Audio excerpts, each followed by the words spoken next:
Chapter 8. Importance of Education. The prince learns to study.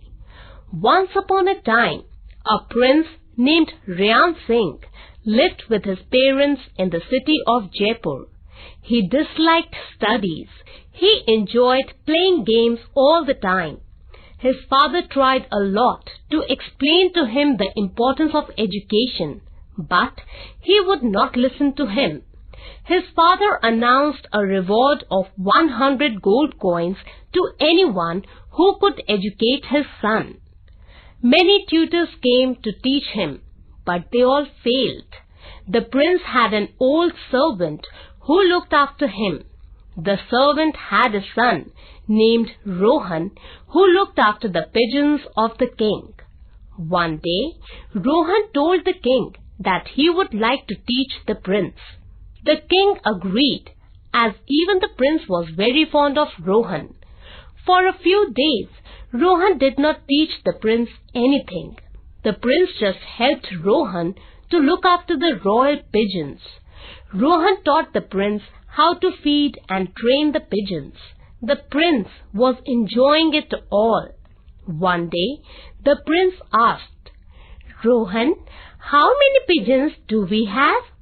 Rohan replied, 100. Then the prince asked, "Do we have more white pigeons than the grey ones?" Rohan said, "Let us count them and find out."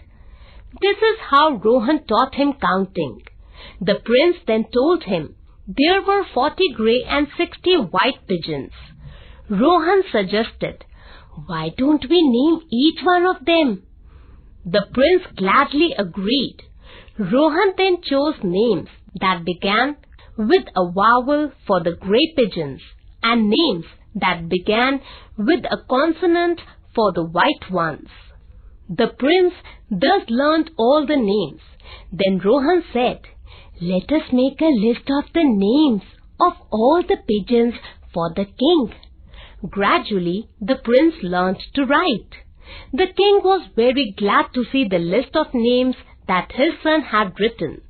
This is how Rohan taught the prince to read and write. Rohan was given the reward of 100 gold coins. The prince then started going to school. Slowly, he developed an interest in studies and became an excellent student.